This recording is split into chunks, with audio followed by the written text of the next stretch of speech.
right, let's hit the field. All rise. Just wanted to talk, that's all. It is Thursday, October 10th, and it was Game 4 between the Yankees and the Royals in the American League Division Series. With a win, the Yankees would advance to the American League Championship Series. Gerrit Cole on the mound, Giancarlo Stanton doing his thing. My recap, your reactions coming up next. This is Pinstripe Territory. Welcome to the New York City. Pinstripe Territory. Just when they thought I was out, They pull me back, kid.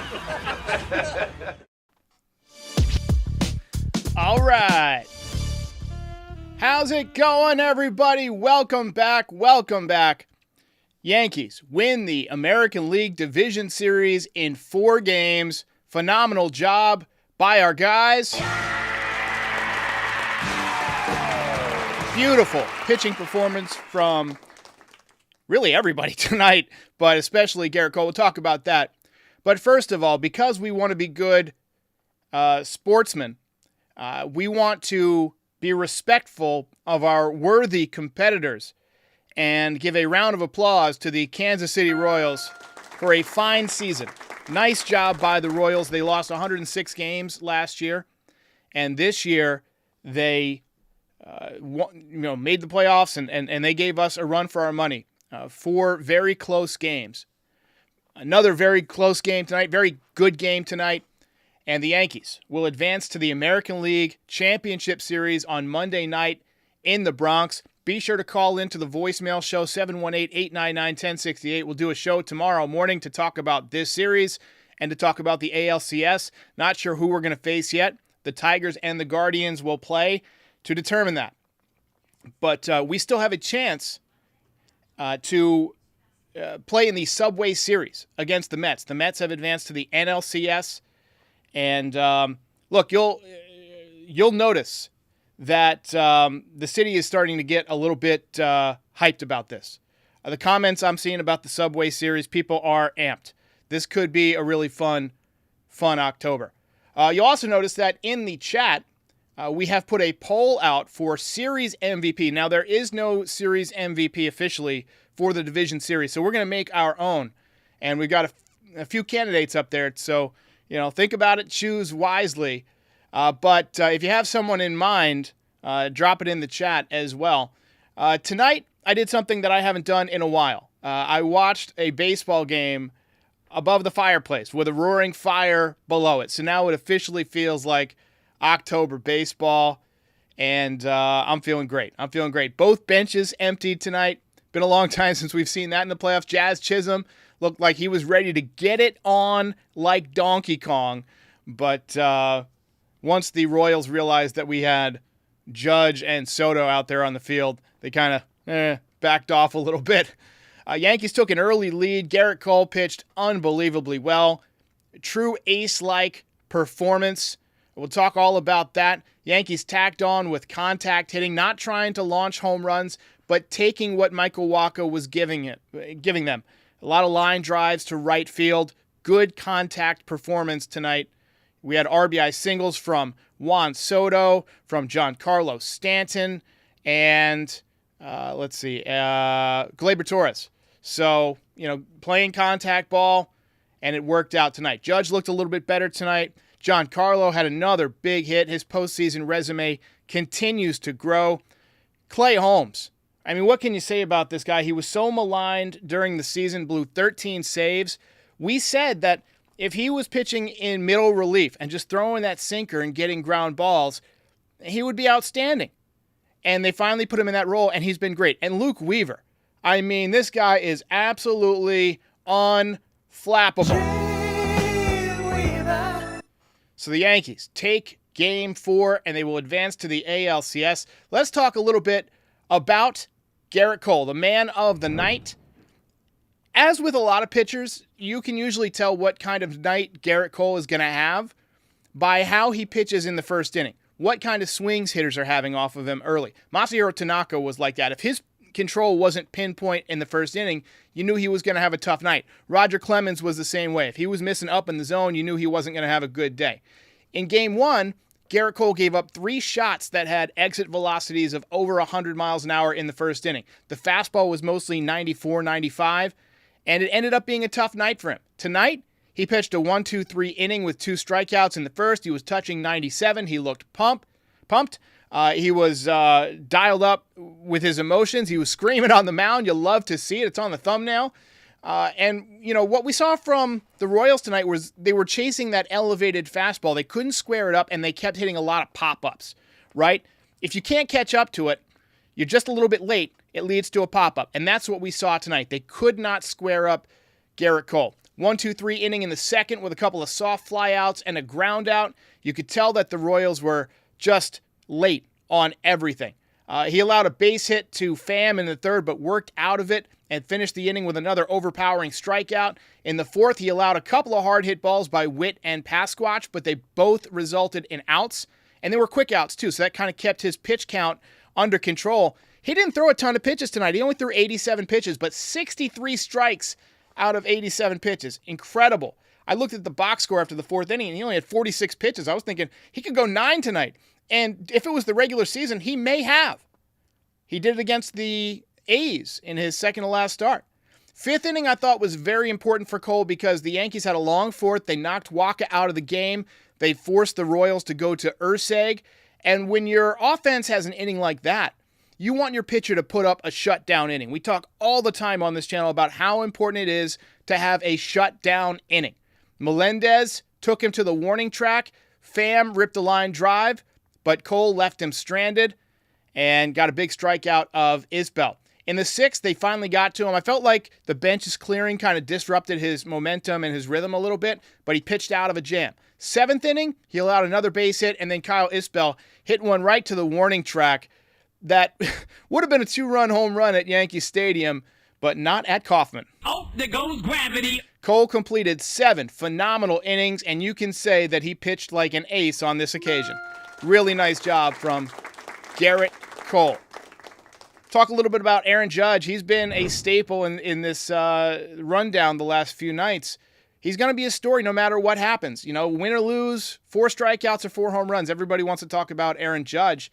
But I thought his at-bats were better again tonight. I thought there was progress, much more balanced at the plate, perhaps starting to settle in. And you got to hope that winning this series and having, 4 games at least more to play will kind of, release the pressure valve a little bit. He did have a big double tonight. First at bat, he grounded into a double play. He led the league in double plays, so no surprise there.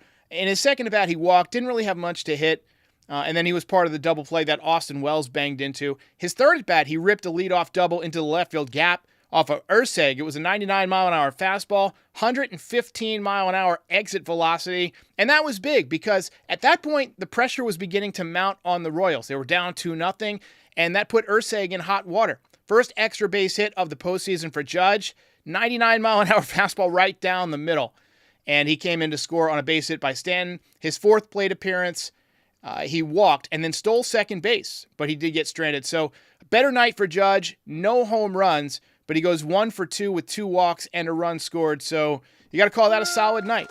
Didn't have a great series. He hit 154 with a 620 OPS. You know that Judge puts up better numbers than that. And so you have to imagine that he's going to be better in the ALCS, especially if they face Cleveland. He usually hits Cleveland pretty well. So we got some super chats that I want to get to real quick, and then we'll talk about the series MVP again. The poll, it looks like it's pretty lopsided at this point, but we still got 1,300 people in the chat, so go ahead and vote if you have not. Ian, 1216, says 8 to go. Absolutely. 8 more wins, and we are world champs, baby. Richard C. says, great win, but the offense sucks. Thoughts on flipping Jazz and Wells in the order? I mean, Jazz didn't do anything either the last couple of games. I mean, maybe the crowd got to him, with how rough they were. He went 0 for 3 tonight. He hit 133 in the series. Wells hit 125. I don't know what they need. They need to get something out of the cleanup spot. They're getting production from Stanton out of number 5.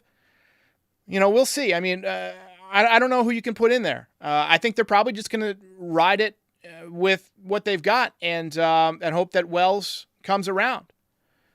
We got a $10 super chat from O'Hagan, actually 2 of them, so I appreciate that, my man. And then referee says, I never expected to be here. Wow, Subway Series. Well, we're not there yet.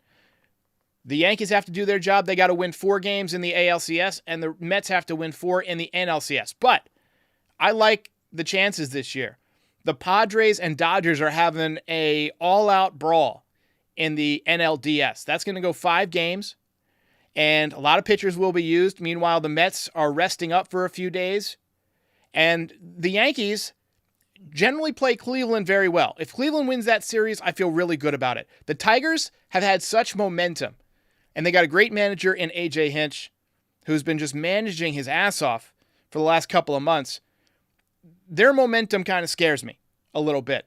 So honestly, I hate to say this, but I'm kind of rooting for the Guardians. Although, the Guardians have Clase, who's one of the toughest closers in baseball, if not the toughest. I mean, I think there's no doubt he's the toughest, other than maybe Luke Weaver, But, either one of them is going to be a worthy competitor. So, Aaron Judge is my Pookie, says, we can beat all the teams remaining in the AL. Let's get it done. Go Yankees. And Shane Johnson says, thank God for vintage Cole, but can't win a World Series if the bats don't wake up soon. Go Yanks. I agree with you. They got to wake up. They won this series without much offense at all. And, look, it was stressful, but they got it done. All right, let's go ahead and award the series MVP. When the stream began, I put up a poll in the chat for series MVP. And for those of you who are listening on the podcast version, there were 4 main choices: Giancarlo Stanton, Gleyber Torres, Luke Weaver, and Garrett Cole. Stanton was clutch in each of the last 2 games, had a big hit tonight, had a big home run last night. Gleyber Torres had the best at-bats of the series, in my opinion. Now, he only hit 200, but he had an 867 OPS. He was 2 for 5 with an RBI tonight. He led off the game with a double. He played some good defense, helped turn a couple double plays. And Luke Weaver had 3 saves, I believe, in the series. He was tremendous, had a big save tonight. He threw 20 pitches last night to get 4 outs, or maybe 5 outs. I can't remember. But, another terrific and pretty routine night tonight. He threw 9 pitches and got 8 strikes. Just was not effing around. And then Garrett Cole with the big win tonight, pitching like an ace. And just looking at the numbers in the poll, I'm going to pull it up right now. We got Gleyber Torres pulling up the rear at 2%. Next is Garrett Cole with 12% after 865 votes. Luke Weaver with 19%. And your winner and division series most valuable player, Mr. Giancarlo Stanton.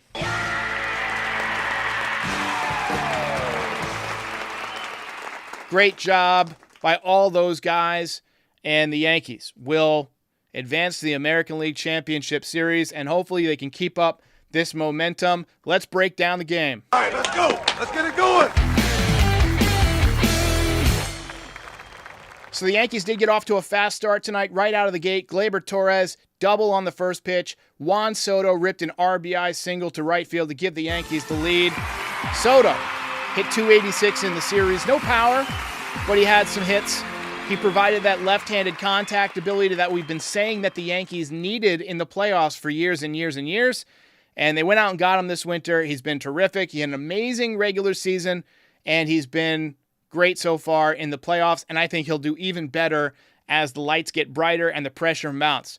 After the double play by Judge, an outstanding catch by MJ Melendez in left field to steal a base knock from Austin Wells.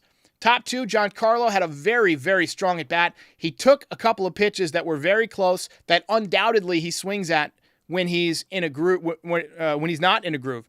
But he was obviously seeing the ball better today, and he ripped an opposite field double down the right field line, a stand-up double, I should say, but he got stranded. And we always comment about his speed, but so does Bob Costas, and he's even meaner than I am. Well, maybe not. I said he runs like FDR last night, and I think I compared him to being in the early stages of rigor mortis at one point this season. But Costas was very tough on Giancarlo Stanton. Waka had the splitter working early. He played jazz like a fiddle. Do they play fiddles in jazz?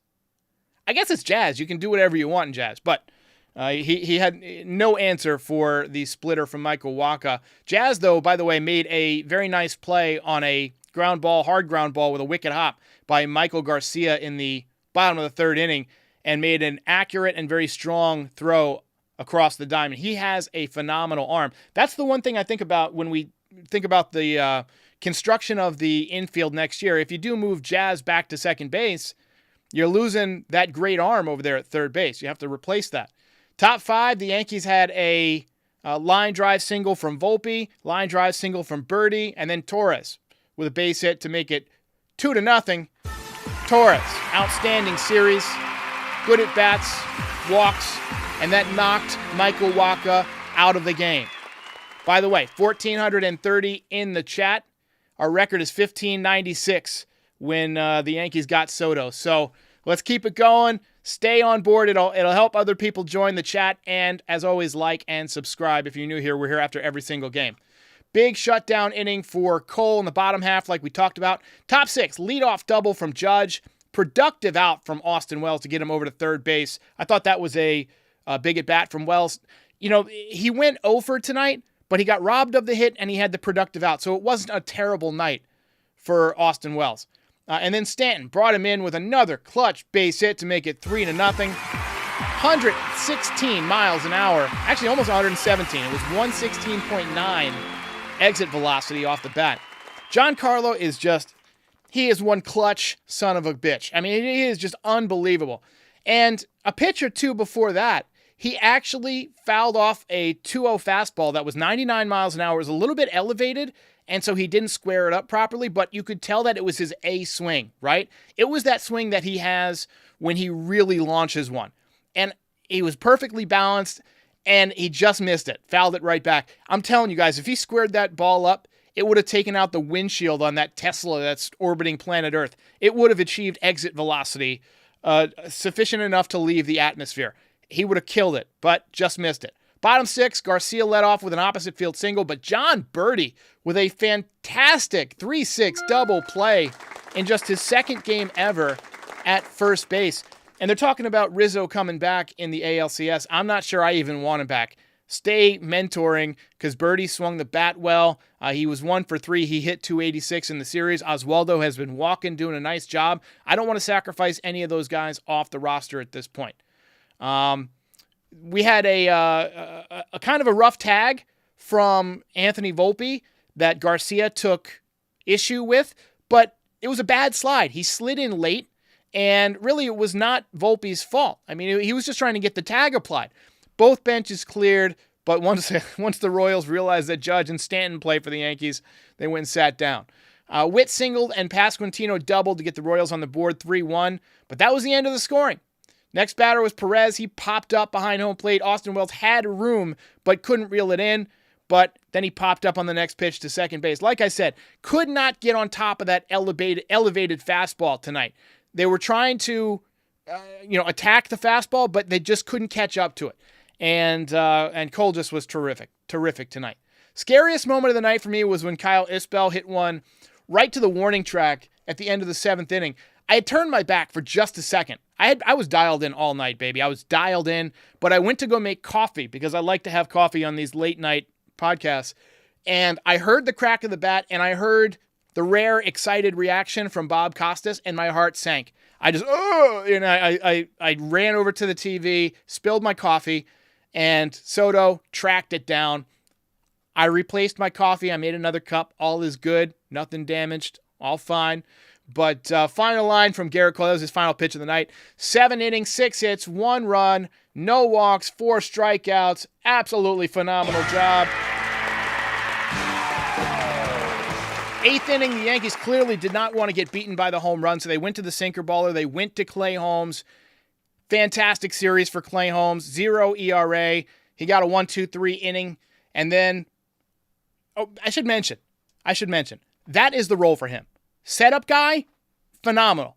Throwing, ground ball, sinkers, keeping the ball in the ballpark. That's the role for him. Don't want to ever see him be a closer again. And then our real closer, Dreamweaver, came in for the 9th, and I'll tell you, that guy has massive cojones. He never gets rattled. Reminds me of Duke Nukem. I've got balls of steel. and he shut it down in the ninth. Yankees take the series. Ball game over. Yankees win. Get those likes up. Get those subscribes. Let's go. We're going all the way, baby. We're going all the way this year. Zuzu Boy said he took a sick day for the ALCS. You got to take 7 sick days. Take a week off. So the Yankees play Monday night in the Bronx against an opponent to be determined. And then Robert Ryan says Weaver does not get those saves without Giancarlo Stanton, who we have already anointed series most valuable player. Another fantastic series for Big G and the 7th director with a nice $2 super chat. Appreciate it. If you guys ever want to super chat, just drop a comment in there. We'll read it on the screen. But it's time to give out the belt. And really there's 2 candidates, but there's one guy who I feel more strongly about. You know, Stanton was 2 for 3 with an RBI. Another big night, hit 375 for the series. But Gerrit Cole really stepped up tonight with 7 brilliant innings, and he is your belt winner.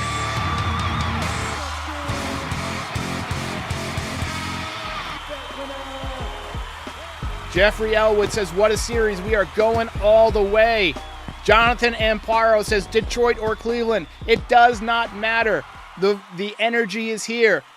I'm feeling the vibes from you guys in the chat. You guys believe it. I believe it. This is the year. We are going all the way. This is the year we are taking home championship number 28 for the New York Yankees. Big night for Gerrit Cole. Big night for Giancarlo Stanton.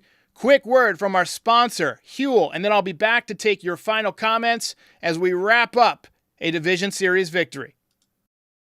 Mornings are nuts, especially when you're doing a voicemail show like I do. No time for breakfast, but you still need to start your day right. What if a delicious, nutritious meal could be ready in just seconds? Support for Pinstripe Territory is brought to you by Huel, the world's #1 complete nutrition brand, trusted by millions with over 400 million meals sold worldwide. Fuel your day with convenient, complete nutrition. Try it yourself with this exclusive offer, 15% off using the code FOUL at Huel.com. Personally, I love the Huel Ultimate Super Greens Powder. It's packed with 91 vitamins, minerals, and whole food ingredients. Their nutrition bars are great. Savory pouches are amazing too. Give it a try. Unlock a healthier, easier way to eat with Huel's nutritionally complete meals. Focus on what really matters. Again, that's 15% off using the code FOUL at Huel.com. That ball is high. All right, let's spam them 28s in the chat. That is the mission. That is the only mission from this point out. 8 more wins. This team can do it. We've got racked up 97 already this year, 94 during the regular season, 3 here so far in the playoffs. You need 4 in the ALCS against either the Tigers or the Guardians. That is definitely possible. The Yankees are better than both of those teams. The momentum with the Tigers is definitely scary. And the Guardians, look, they had a squeezed play tonight. They had a great comeback. They have that it factor also. But the Yankees can beat both of those teams. And then in the World Series, it's either going to be the Dodgers, Padres, or Mets. That's it. There are 6 teams remaining. And I like our chances against every single one of them, and I'll tell you why. The Tigers, I think, their bullpen is a little bit worn out. And same with the Guardians. I mean, they're having a knockdown, drag-out series. I think we can beat both of those teams. And then in the National League, yes, the Mets played us very well this season, but we were not at our best. And this team is building up to, clicking on full steam. We got a lot of guys healthy that weren't healthy when we played the Mets. The Dodgers, they're running out of pitching. I don't think they're going to get by the Padres, and if they do, the Mets are going to beat them. And the Padres, look, we know Michael King. We know how to beat Michael King. He's their best pitcher. We can shut down Kyle Higashioka. We got the scouting report on him. Look, this team really can go all the way. There are no excuses this year.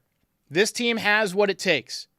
So, ladies and gentlemen, I commend you for joining me after every postgame so far this offseason, or this postseason rather. A lot of you have been here since day one this season. Keep showing up. After every single game, we will be here. Reminder to call in 718-899-1068. We will do a voicemail show tomorrow where we will talk about this series with some kind of next day thoughts, some fresh vibes. And then we're going to do voicemail shows after every game from here on out. So keep calling in, keep tuning in, like and subscribe. I see those 28s getting spammed in the chat. Let's go Yankees. Once again, Yanks win the ALDS, and they advance to the ALCS beginning Monday night. Carnage says, say one good thing about the Royals. I already did. They are worthy competitors. They played well. They really did. Every game was tight. Reagan's, wouldn't surprise me if he wins a Cy Young one of these years. Bobby Witt Jr. only hit 192 for the series, but he was terrifying every time he came to the plate because he's a hell of a player. But worthy competitors, but not worthy enough, baby. Yankees win it in 4. I'll see you tomorrow morning. Thanks for watching. Like and subscribe. Go catch the breakdown over on the Foul Territory channel. I'll see you next time. Ball game over. If you enjoyed this video, please drop a like and give us a subscribe. It helps other Yankees fans find the channel. We're also on all your favorite podcast platforms and social media. Join the community, have some fun. We're here after every game. This is Pinstripe Territory.